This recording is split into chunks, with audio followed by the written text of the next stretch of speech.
Bab 1011, Murid Terbaik Negeri Utara. Musim semi sudah tiba. Dengan mekarnya bunga dan kicauan burung. Di rumah kecil yang tenang, suara Sang Guanqing terdengar saat dia bernyanyi. Melompat-lompat dalam suasana hati yang sangat baik. Oh, Paman Sang Guan berkata bahwa nona muda Sang Guan sedang down selama setahun terakhir ini dan kupikir saudari konyol ini sedang memikirkan sesuatu. Jadi aku datang untuk membantu. Sekarang saya melihat saudari itu bersemangat. Aku pasti tidak khawatir. Hahaha. Sang Guanqing berhenti dan melihat ke belakang sambil tersenyum.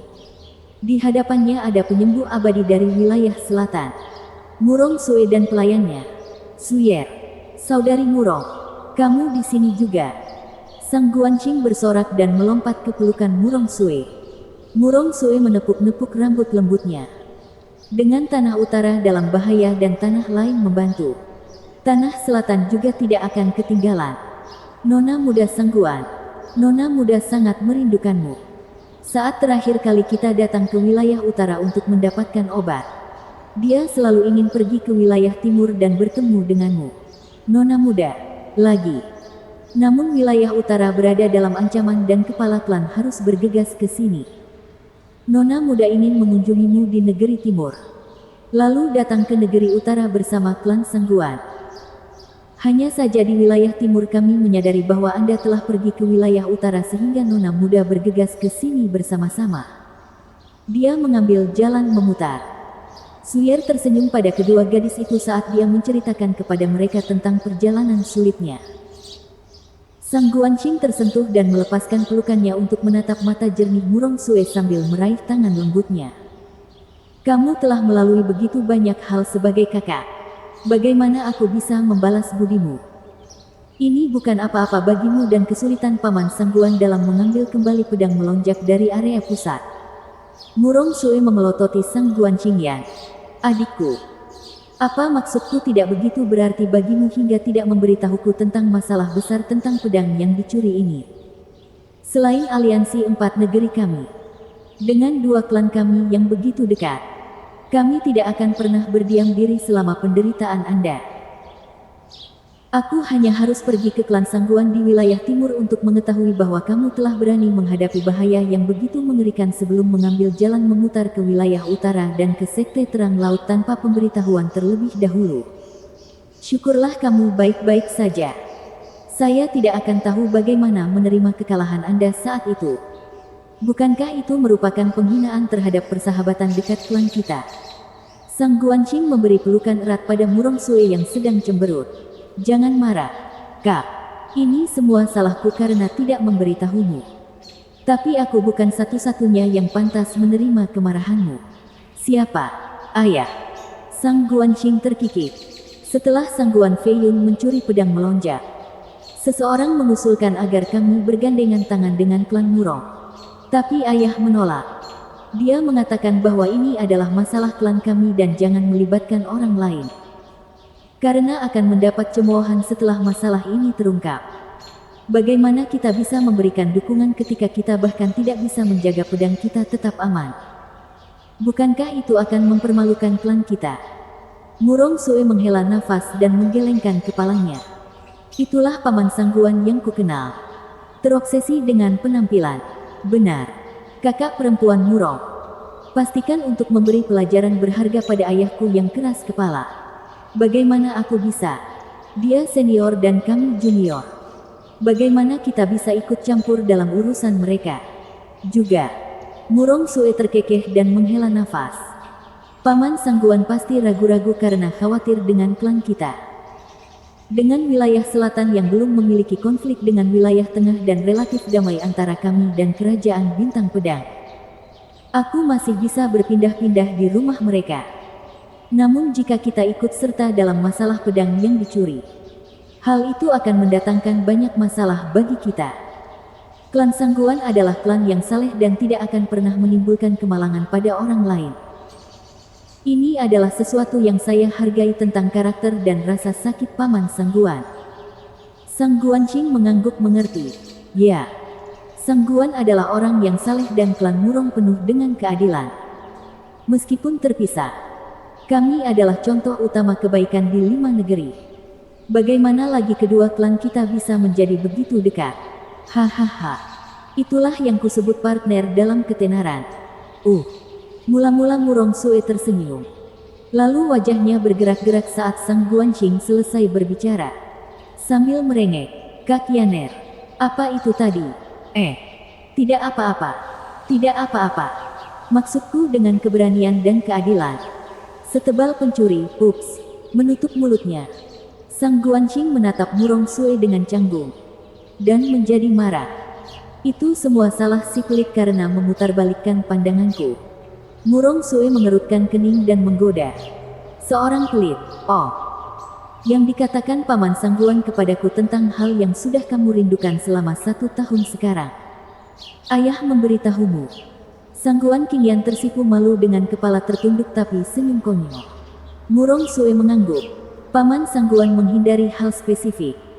Hanya mengatakan bahwa kamu berselingkuh di area tengah dan menjadi merajuk. Tapi menurut yang saya dengar sekarang, itu mungkin tidak sesederhana hubungan asmara. Adik perempuanku sayang, kamu jatuh cinta.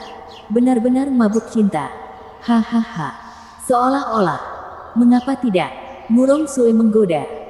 Kamu dulunya adalah wanita yang pendiam dan sekarang kamu bahkan tidak bisa berbicara dengan jujur. Anda pasti meniru kebiasaan bicaranya. Hahaha. Saya yakin laki-laki Anda bukan sembarang orang dan juga tahu cara berterus terang. Wajah Sang Guanqing semakin memerah. Tidak mungkin. Dia hanya sedikit kasar dalam berkata-kata.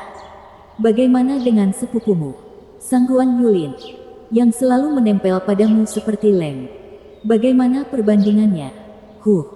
Pengkhianat itu tidak sepadan. Sang Guanqing mencibir. Murong Sue menggelengkan kepalanya. Cinta itu buta. Anda benar-benar putus asa. Saya mendengar dari Paman Sangguan bahwa Sangguan Yulin memiliki karakter yang buruk tetapi dia terkenal di negeri itu karena penampilan dan kekuatannya. Jika dia bahkan tidak bisa membawa sepatu pria itu, bukankah itu berarti pria Anda sangat luar biasa? Hahaha. Aku tidak percaya ada orang sehebat Sangguan Yulin. Cinta ada di mata yang melihatnya. Adik perempuan begitu jatuh cinta sehingga dia memikirkan dunianya. Mata Sangguan Yulin bergetar dan berkata dengan nada menantang. Kak, kamu terlalu bodoh. Seluruh klan Sangguan menyaksikan kemampuannya. Tanyakan pada ayah apakah kamu tidak percaya padaku. Lihat seberapa besar ayah memujinya. Pengkhianat itu, Sangguan Yulin, bukan apa-apa baginya.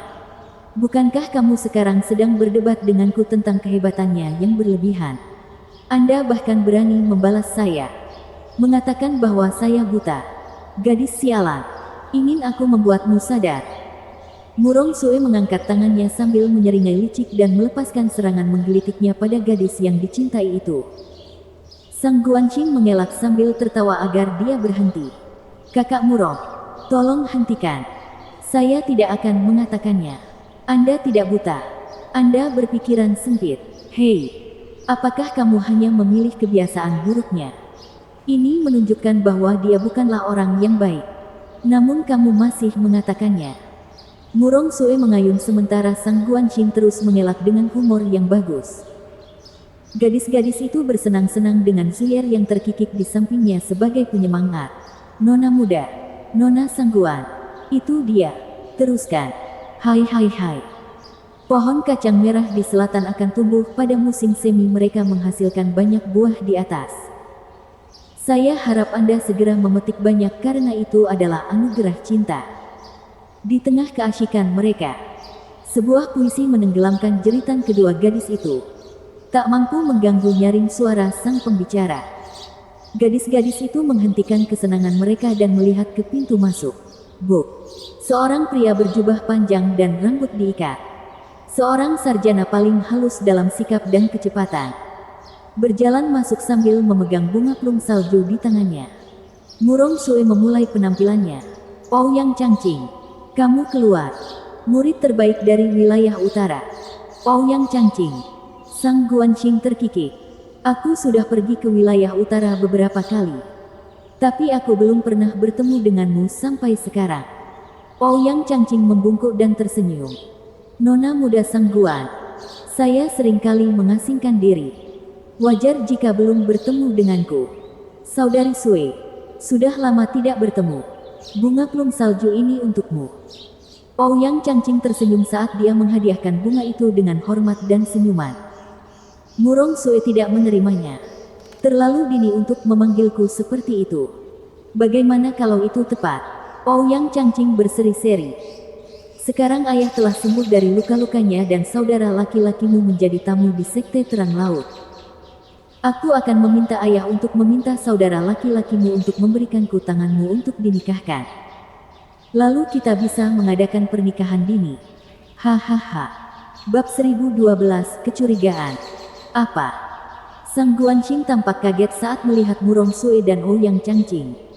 Sebelum akhirnya tersenyum. Kap, selama ini kau menyembunyikan kekasihmu dariku dan bahkan menggodaku tentang kekasihku. Sekarang kita bisa merayakan pernikahanmu dengan minuman. Ada apa dengan omong kosong itu? Murong Sue memelototinya lalu menatap tatapan penuh harapan dari Ouyang Changqing. Saudara Ouyang, apakah kamu lupa janji kami? Tentu saja tidak. Ouyang Changqing berbicara dengan bangga. Meraih langit, mengguncang 5 negeri, berdiri di atas semua orang, dan hanya di bawah satu daratan. Murong Sue menyeringai. Kalau begitu, saudara Ouyang, manakah dari 4 hal ini yang telah kamu capai? Meskipun saya baru memenuhi 1, 3 lainnya hanya tinggal menunggu waktu saja. Meskipun pernikahan masih jauh, setidaknya kita bisa bertunangan. Wah, betapa yakinnya kamu. Apa yang membuatmu begitu percaya diri? Murong Sue bermain-main. Ouyang Changqing mengangkat kepalanya tinggi-tinggi. Dadanya membusung. Sambil berkata, sudah jelas saya akan meraih surga. Kamu tahu siapa ayahku? Yang terkuat di wilayah utara. Ouyang Lingtian. Yang memegang pedang penyegel surga. Bukankah pedang suci akan diturunkan kepadaku? Pedang surgawi dari 5 negeri tidak selalu diturunkan dalam keluarga seseorang, tetapi didasarkan pada kemampuan. Murong Sue mendengus. Ouyang Changqing memberikan anggukan pengertian. Harga dirinya tidak terpengaruh. Kamu benar. Tetapi jika kita tidak melibatkan ayah dalam hal ini, siapakah aku sebenarnya? Pemenang kompetisi murid terhebat di wilayah utara. Saya sekarang adalah murid terbaik di wilayah utara dan nantinya akan menggantikan ayah saya untuk menjadi murid terbaik di wilayah utara. Saudari Sue harus setuju. Murong Sue memalingkan wajahnya tetapi masih melepaskan anggukan. Ouyang Changqing menyeringai. Mengejutkan daratan. Itu akan terjadi dengan menjadi yang terbaik di wilayah utara. Dan mengenai berada di bawah 1 orang. Sang Guanxing bertanya dengan penuh semangat. Dengan tujuan yang begitu tinggi. Untuk tetap berada di bawah seseorang. Siapakah itu? Apakah itu pedang tak terkalahkan yang aneh itu? Meskipun itu cukup jelas karena dia belum pernah dikalahkan selama 10.000 tahun terakhir dan pasti akan tetap seperti itu selama beberapa ribu tahun lagi. Ouyang Changqing mengejek. Nona muda Sangguan, kamu benar-benar meremehkanku. Saya seorang pria yang ditakdirkan untuk membelah langit. Saat aku mendapatkan wawasan tentang seni pedang Heaven Sealing Sword, statusnya yang tak terkalahkan akan menjadi masa lalu. Lihat, itu tipe yang paling aku benci. Terlalu percaya diri sampai ekstrim. Dia tidak berbeda dengan orang-orang yang berjingkrak-jingkrak di mana-mana. Mengatakan bahwa kamu berada di atas pedang tak terkalahkan bahkan tanpa bertemu dengannya adalah kegilaan belaka. Wajah Murong Sue menjadi keras saat dia melakukan kontak mata dengan Sang Guanxing. Sang Guanxing menganggukkan kepalanya dan masih menatapnya dengan penuh semangat. Karena pedang tak terkalahkan ada di bawahmu. Lalu siapa yang akan menjadi orang di atas? Bukankah sudah jelas? Ouyang Lingtian menangkupkan tangannya ke langit dengan wajah datar. Ikatan kekeluargaan adalah hal yang paling penting. Tidak peduli seberapa dewanya aku akan tetap menjadi anak ayah. Hanya ayahku yang bisa berdiri di atasku. Adapun berdiri di atas semua orang, itu akan menjadi wajar dengan kekalahan pedang tak terkalahkan. Hahaha. Hati Sang Guanqing tenggelam saat dia melihat kefanatikan pria itu yang menjengkelkan. Dan merasakan kepedihan yang dialami oleh Murong Sui. Sekarang aku tahu apa maksudmu dengan 4 tujuan yang sederhana. Selain kamu dan ayahmu, semuanya relatif. Bukan relatif, tapi ditakdirkan untuk terjadi. Ouyang Changqing berbicara banyak. Murong Sui memutar matanya. Kalau begitu, datanglah lagi ketika kerabat itu menjadi kenyataan. Sister Yaner, ayo masuk ke dalam dan lupakan kebosanan ini. Murong Sui melemparkan bunga prank salju, meraih lengan Sang Guanqing dan berjalan ke dalam. Aku lebih suka jika kamu bercerita lebih banyak tentang priamu daripada mendengarkan bualannya yang menjengkelkan.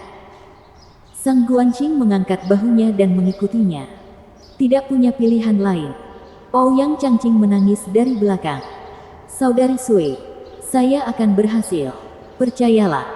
Percayalah pada kakimu. Murong Sui mengutuk dalam pikirannya. Changqing, aku percaya padamu. Tawa datang entah dari mana ketika sesosok yang dikenalnya tiba-tiba meraih lengan Ouyang Changqing. Changqing, sudah bertahun-tahun sejak kita tidak bertemu satu sama lain dan betapa kamu telah berkembang.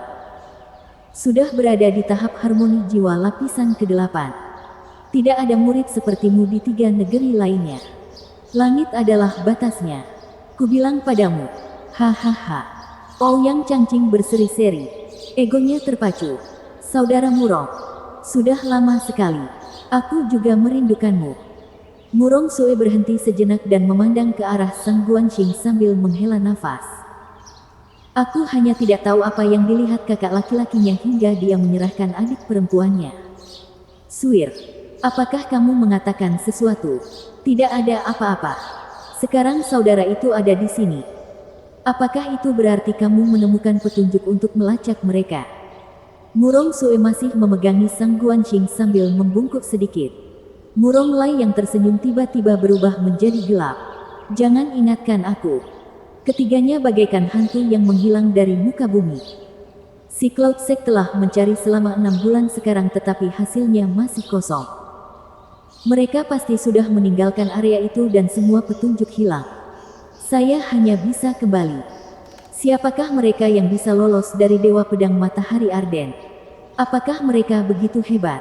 Sang Guanqing bertanya dengan rasa ingin tahu. Ouyang Changqing juga merasa bingung. Dengan saudara laki-laki Murong dan kekuatan besar dari Sekte Awan Laut menjelajahi wilayah mereka. Mereka seharusnya sudah ditemukan dalam hitungan menit. Bagaimana bisa tidak ada jejak sama sekali? Ini membingungkan. Saudara Murong, maukah Anda menceritakan lebih banyak tentang mereka kepada saya? Saya akan mengumpulkan semua orang dari 5 sekte dan memeriksa semua orang. Kami tidak akan meninggalkan kebutuhan bisnis yang terlewat. Tetapi kami pasti akan menemukannya. Tidak, tolong jangan. Hal ini hanya akan semakin meresahkan wilayah utara. Tim Invincible SWAT tersembunyi dan menyebabkan kekacauan seperti itu hanya akan merugikan kita. Mereka akan menggunakan kesempatan ini untuk menyelinap masuk. Ya, Suir benar. Tidak perlu bersusah payah hanya untuk 3 orang. Musuh kita yang sebenarnya adalah Bai Yutian. Murong Lai mengangguk keras. Ouyang Changqing merenung dan mengalah.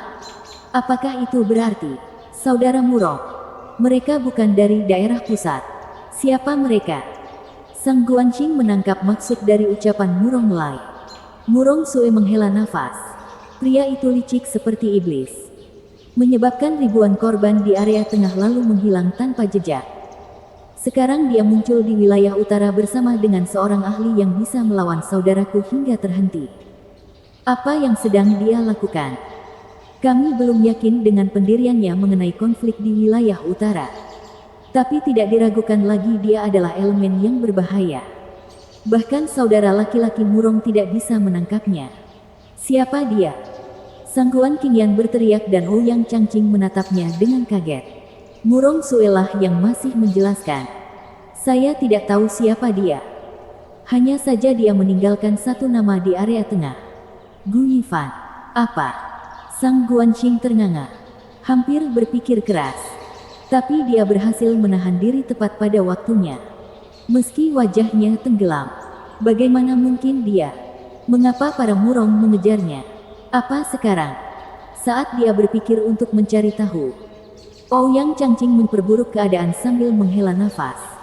Dari namanya saja aku tahu dia jahat. Saya belum pernah mendengar nama yang lebih jelek.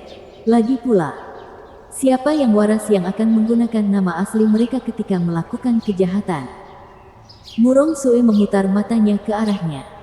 Ouyang Changqing mengangkat bahu. Tidak apa-apa. Karena kita tidak akan segera menemukannya. Tidak dengan nama palsu dan menyembunyikan jejaknya. Lebih baik aku mengurus pencarianku sendiri. Kakak Murong, mau ikut?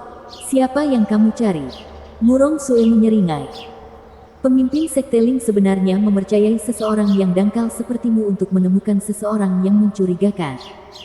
Kamu hanya akan membuat mereka takut. Suasana hati Ouyang Changqing menurun. Saudari Sue, jangan meremehkan saya.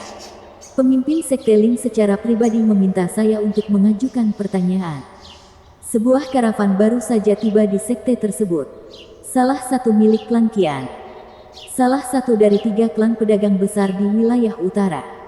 Pemimpin sekte menganggap pengurus mereka, Qian Fan, aneh dan meminta saya untuk memeriksanya. Qian Fan, Sang Guanqing mengucap. Mengingat Suo Fan mengatakan bahwa Qian Fan adalah nama aslinya. Meskipun tidak jelas apakah itu benar, dia yakin itulah nama yang dia gunakan sekarang. Terkutuklah.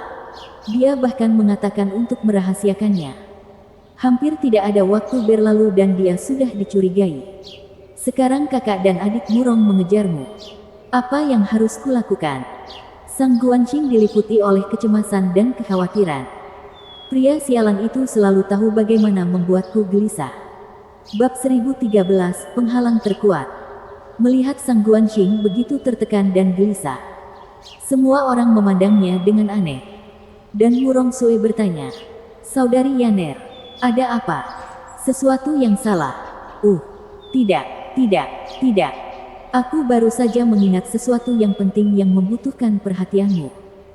Itu semua terjadi begitu cepat sehingga saya tiba-tiba berteriak dan mengagetkan kalian semua. Jangan lihat aku seperti itu. Hahaha. Sang Guanqing tertawa tegang. Matanya bersinar. Murong Lai berkata, Oh, dan sepertinya kamu kenal dengan pengurus Qian. Saudara Murong, itu lelucon yang buruk. Mengapa saya bisa mengenal pedagang wilayah utara?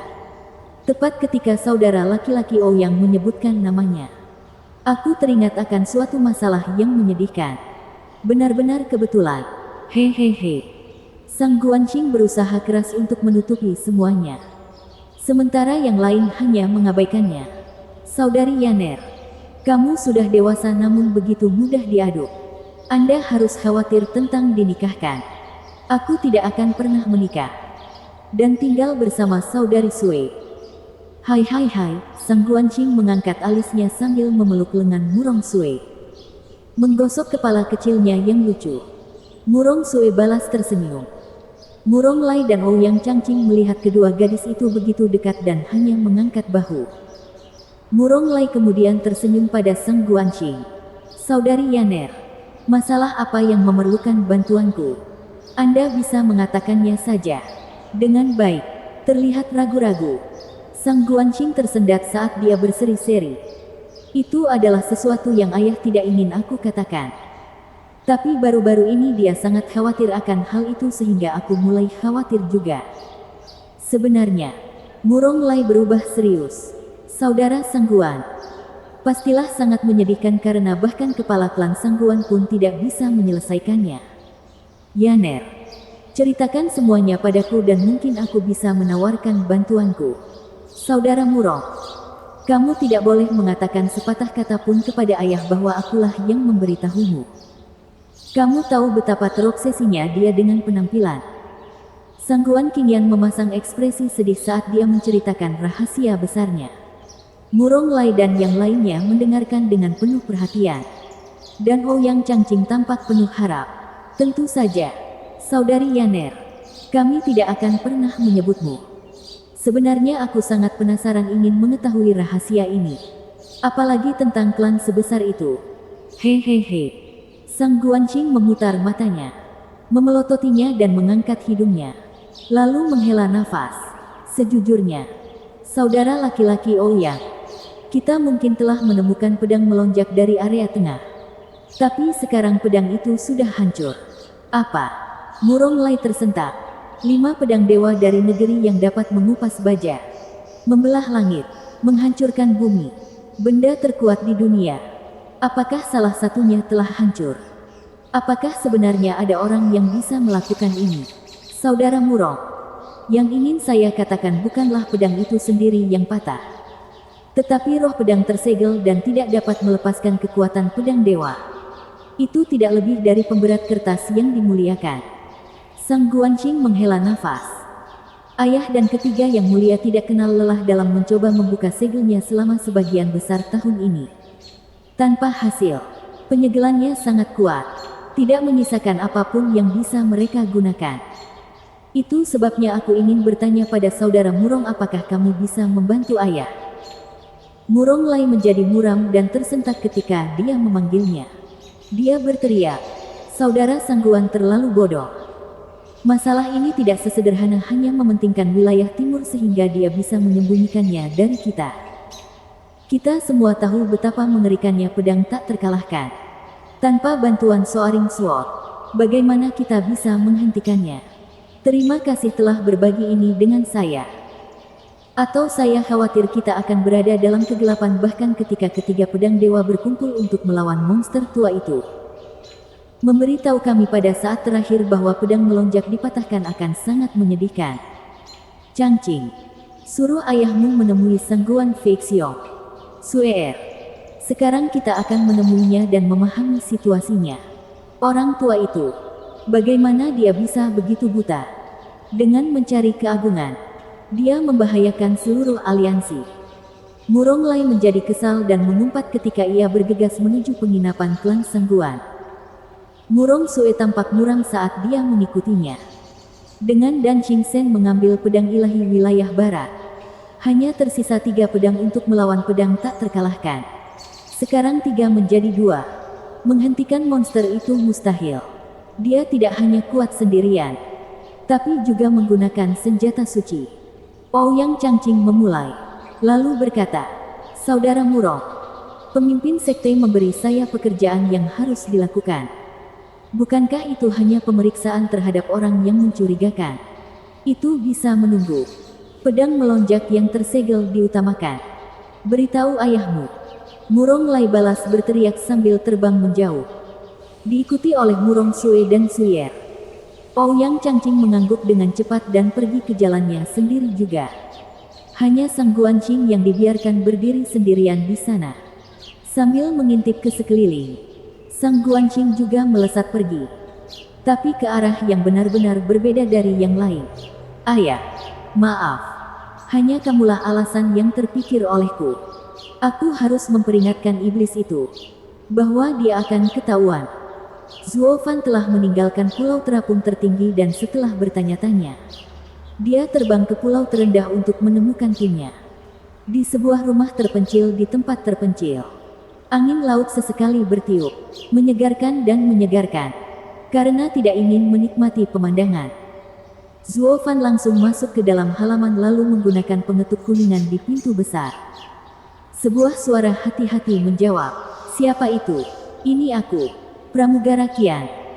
Zuo Fan melihat sekeliling untuk mencari tanda-tanda orang lain dan berbicara dengan lembut. Berderit, dibuka sedikit saja. Wajah licik muncul, bersemangat mengenali bosnya. Membuka pintu dan menyambutnya masuk. Zuo Fan bergegas masuk dan setelah pintu tertutup di belakangnya, dia melihat sekeliling ruangan untuk menemukan semuanya sudah diperhitungkan. Apakah terjadi sesuatu? Tidak ada apa-apa bagi kami. Hanya saja Anda telah dipanggil oleh Ling Yuntian untuk diinterogasi. Kamu tidak membiarkan apapun lolos, kan? Baili Yuyu menggeliat dan tersenyum. Wajah Zuo Fan tenggelam. Baili Yuyu memulai dan berkata, kamu tidak melakukannya. Kamu, dengan pikiranmu yang menyimpang dan berbahaya, yang bahkan membuat Patriark bingung mengirimku bersamamu. Kamu bahkan tidak bisa berurusan dengan satupun Ling Yuntian. Apa yang salah denganmu? Sangat mudah untuk menangani orang tua yang bodoh karena kami tidak memiliki konflik. Tetapi Ling Yuntian adalah orang yang berhati-hati. Dengan kesalahan sekecil apapun membuatnya curiga. Apa yang harus saya lakukan? Hei, siapa yang kamu panggil orang tua bodoh? Katakan itu lagi. Lupakan apa yang aku katakan. Melihat tatapan Bai Liyuyu yang tiba-tiba menjadi buas, Zuo Fan mengangkat bahu dan mengerutkan kening pada yang lain. Bagaimana dengan kalian semua? Pernahkah Anda menemukan sesuatu selama Anda berada di Sea Bright Sect? Pak, salah satu penjaga melangkah maju sambil membungkuk. Tuan, kami telah berbicara dengan murid-murid mereka dalam perjalanan ke sini dan memahami lingkungan sekitar. Sekte Cerah Laut terdiri dari 3 pulau terapung yang disebut Pulau Beyond Heaven, Pulau Mid Heaven, dan pulau di bawah surga. Yang tertinggi adalah tempat tinggal tokoh-tokoh penting sekte tersebut. Pakar dari ketiga negeri itu juga tinggal di sana. Itu adalah tempat di mana Tuan datang tadi. Zuo Fan mengangguk. Setelah memahami hal ini, Pulau Mid Heaven, salah satu di antara dua lainnya adalah tempat tinggal para murid dan beberapa eksekutif. Murid dari 3 negeri yang datang membantu juga tinggal di sini. Pria itu melanjutkan, untuk pulau yang paling rendah, disitulah kita berada. Tamu-tamu biasa diterima dan murid sekte luar berlatih di sini. Alis Zuo Fan bergetar, matanya bersinar. Itu saja, tidak ada lagi. Tentu saja masih ada lagi. Bali Yuyu memotong pria itu sambil berteriak. Hanya saja kali ini dia benar-benar serius. Sekte Terang Laut seperti penjara besar. Anda bisa masuk tetapi akan sulit untuk keluar. Termasuk saya. Mata Zuo Fan melebar saat dia berseru. Kenapa? Bali Yuyu adalah raja pedang yang sombong yang bahkan menerobos ke dalam sekte Laut Matahari untuk melakukan pembunuhan besar-besaran karena menghalangi jalannya. Dia tidak merasa takut bahkan ketika melawan Arden Sun Sword God. Mengetahui bahwa dia bisa melarikan diri kapan saja. Namun ketika berhadapan dengan sekte Sea Bright, dia berkata bahwa sulit untuk meninggalkannya. Hal ini membuat Zuo Fan tegang dan gelisah. Tuan, sekte Sea Bright jauh lebih menakutkan dari yang kita duga. Bali Yuyu tetap diam sehingga pria itu menangkupkan tangannya dan melanjutkan. Raja Pedang Hujan Dingin benar. Sekte Sea Bright memiliki penghalang terkuat di antara semua sekte di 5 negeri. Bahkan Raja Pedang pun tidak bisa mematahkannya. Begitu penyamaran kita terbongkar, kita semua akan terjebak. Bab 1014 Krisis. Alis Zuo Fan bergetar. Matanya dipenuhi keraguan. Penghalang terkuat, yang bahkan tidak bisa ditembus oleh Raja Pedang. Mereka semua menundukkan kepala. Zuo Fan berbicara. Area tengah adalah yang terkuat. Area tengah memiliki talenta paling banyak. Dengan banyak master arai. Namun mereka tidak bisa membuat penghalang terkuat sementara wilayah utara yang tandus bisa. Ya, mereka memiliki pedang surgawi penyegel surga. Bali Yuyu menambahkan. Zuo Fan mengangkat alisnya. Matanya tajam. Maksudmu penghalang itu terhubung ke pedang dewa? Memang benar demikian, Tuan. Pria itu membungkuk lagi. Dari penyelidikan kami, penghalang sekte Terang Laut bergantung pada pedang suci mereka untuk tetap bertahan. Tidak ada seorang pun di negeri ini yang mengetahui sejauh mana pedang suci itu karena tidak ada seorang pun yang berhasil melepaskan kekuatan penuhnya. Tapi si Bright Sect menggunakan arai untuk menyaksikan kekuatan pedang ilahi mereka. Murid batin memberitahu kami bahwa pedang penyegel surga tetap berada di puncak aula besar di Pulau Beyond Heaven. Sementara tidak digunakan. Melalui banyak susunan, kekuatan pedang penyegel surga dimanfaatkan untuk melindungi sekte dengan membentuk penghalang terkuat. Tuan, lihat. Pria itu membuka jendela dan menunjuk ke laut yang tenang. Perairan ini menampung iblis laut. Dengan kekuatan luar biasa. Mengalahkan yang terbaik di daratan utara dengan satu serangan. Itu telah mengeluarkan gelombang besar setinggi langit yang menenggelamkan ratusan ahli Genesis Stage. Tetapi bahkan kekuatan luar biasa ini gagal menggores penghalang sekte tersebut. Tempat ini sangat aman dan damai karena kekuatan pedang penyegel surga.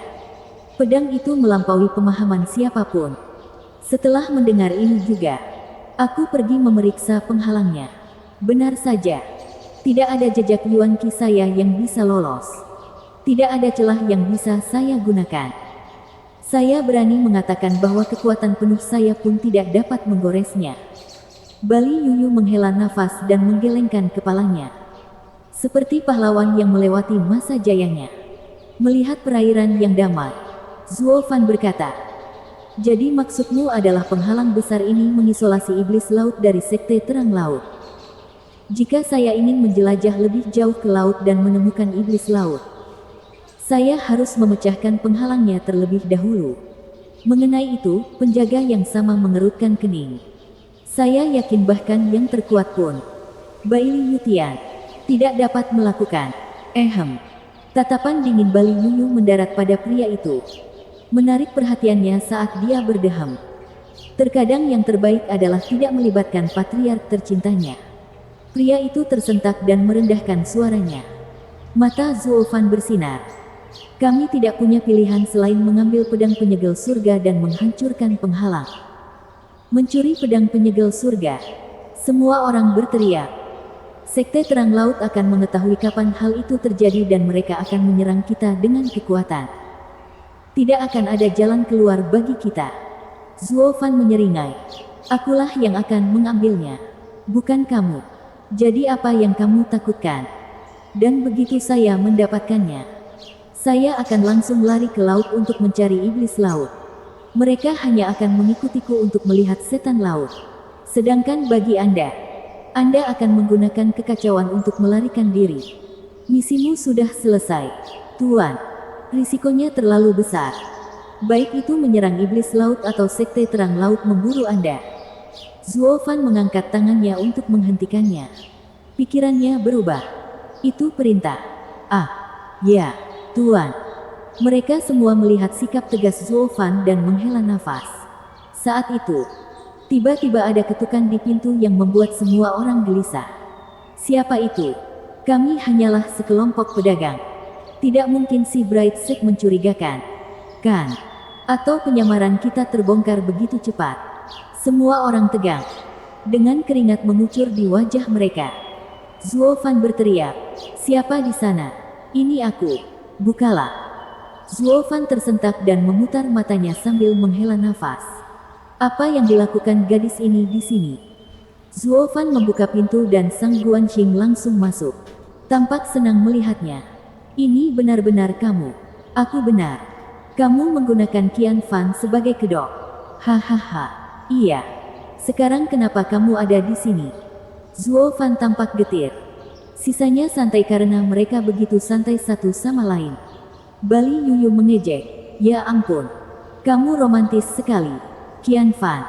Anda akan menemukan teman-teman menawan kemanapun Anda pergi." "Siapa dia?" Sang Guanxing yang memulai kehadiran Bali Yuyu. "Nenek yang diberikan pedagang kepada kami untuk menjahit dan mengasuh anak. Kamu adalah neneknya. Coba mengejekku lagi dan aku akan menghajarmu." Zuo Fan memutar matanya melihat ledakan Bali Yuyu. Sang Guanxing memandangi mereka dan hatinya tenggelam. Dia bertanya lagi, "Tuan Gu, ini buruk sekali. Pemimpin sekte Ling mencurigaimu dan mengirim murid terbaik di wilayah utara, Ouyang Changqing, untuk mengawasimu." "Apa? Secepat itu?" Zuo Fan tampak muram. Dia tahu dia terlalu mencolok saat itu, tapi tidak mengira lelaki tua yang lembut itu akan begitu tanggap. Dia harus bertindak lebih cepat daripada pemeriksaan. Juga, bagaimana kamu bisa mendapatkan sisi buruk dari Murong Lai? Kakak dan adik Murong juga mencarimu. Tapi untungnya kamu menyegel roh pedang Soaring Sword saat itu dan aku menyebutkannya kepada mereka sehingga mereka bisa membantu ayah dengan itu. Atau mereka akan datang bersama Ouyang Changqing untuk menemuimu." Sang Guanxing mengeluh lagi. Jantung Zuo Fan berdegup kencang. Rasa dingin menjalar ke punggungnya. Bukan hanya pemimpin sekte Ling, tapi bahkan Murong Lai. Itu terlalu dekat. Dengan keduanya datang menemuinya, dia akan langsung ketahuan. Dia bertaruh bahwa dengan menjadi bagian dari kelompok pedagang, dia akan punya waktu untuk menggunakan penyamaran ini dan memikirkan beberapa hal untuk meningkatkan peluangnya. Namun kenyataan menunjukkan dia tidak punya apa-apa. Setiap detik dia tetap di sini hanya akan memperburuk krisis. Zuo Fan membungkuk dalam-dalam pada Sang Guanqing. Penuh dengan ketulusan.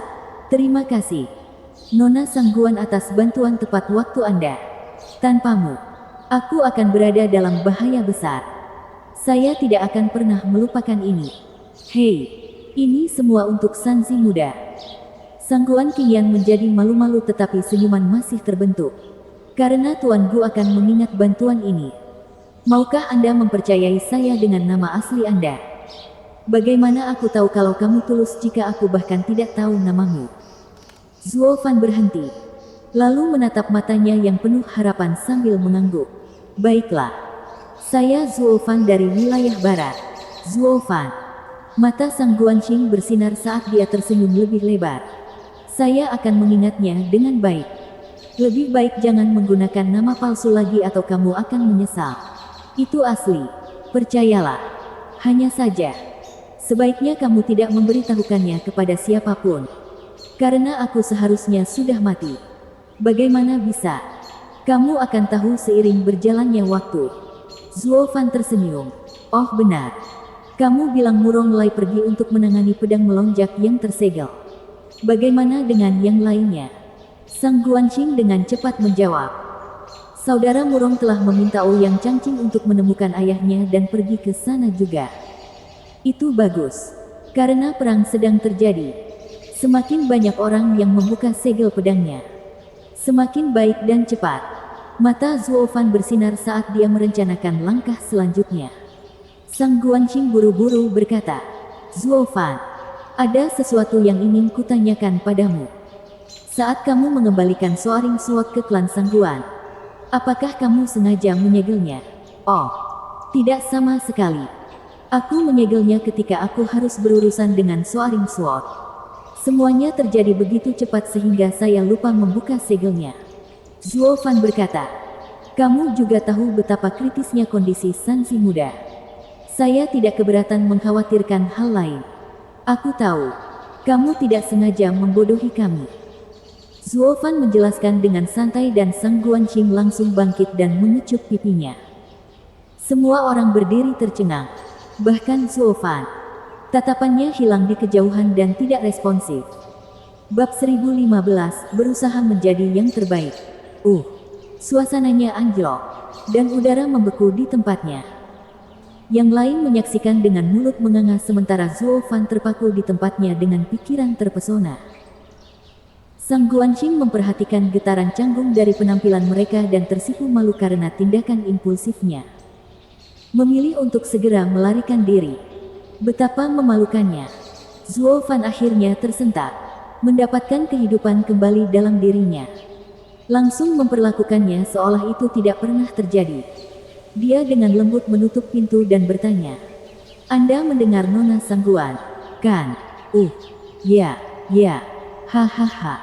Mereka semua tertawa konyol. Bahkan para penjaga membungkuk. Kami tidak pernah tahu nama Tuan. Tetapi sekarang kami tahu bagaimana memanggil Anda. Tuan Zuo. Intinya adalah, Zuo Fan itu asli atau hanya nama palsu? Bali Yuyu menyeringai. Zuo Fan memutar matanya lalu berteriak. Bukan itu intinya. Yang kumaksud adalah Nona Sangguan memberi kita 3 berita penting. Pemimpin Sekte Ling dan saudara kandung Murong meragukan kami. Bahwa mereka sekarang sedang berupaya membuka segel pedang melonjak. Dan bahkan yang terbaik di wilayah utara. Ouyang Lingtian telah dipanggil. Apa yang kalian pikirkan? Kami menunggu perintah Tuan. Semua orang membungkuk dan tunduk padanya. Zuo Fan menghela nafas. Informasi ini memungkinkan kami memahami situasinya. Sekarang kita berada dalam pengatur waktu. Dalam bahaya ekstrim. Dan hampir mustahil untuk melarikan diri setelah Sekte Terang Laut dan saudara kandung Murong mengetahui tentang kita. Dan ini adalah kesempatan kita. Dengan Soaring Sword yang tersegel. Setiap ahli di sekitar seharusnya sibuk dengannya. Meninggalkan Heaven Sealing Sword, lengah. Salah satu penjaga berseru.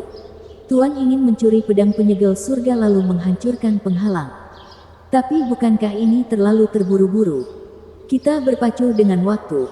Tidak ada waktu luang. Zuo Fan berbicara dengan berat. Menunggu sampai mereka membuka segel pedang melonjak. Kita akan segera terjebak tanpa ada kemungkinan pembalasan. Keraguan-raguan hanya akan membuat kita terbunuh. Itu sebabnya kita harus bertindak sekarang selagi bisa. Yuyu, kamu mencuri pedangnya. Bali Yuyu tersentak. Apakah kamu tidak takut aku akan kabur? Larilah sepuasnya. Zuo Fan melambai dengan tidak sabar. Lagi pula aku tidak menginginkannya. Hanya perlu menurunkan penghalang dan menyelinap ke Laut Utara. Yang saya butuhkan dari Anda adalah melarikan diri dan mengalihkan perhatian semua orang. Juga, hanya Raja Pedang sepertimu yang memiliki peluang tertinggi untuk mencurinya. Bali Yuyu mengangguk. Saya menyukai kesepakatan ini. Saya setuju. Semua orang bersiap untuk melarikan diri. Begitu Yuyu menyambar pedangnya. Hancurkan penghalangnya dan jadikan dirimu langka. Semoga keberuntungan menyertaimu.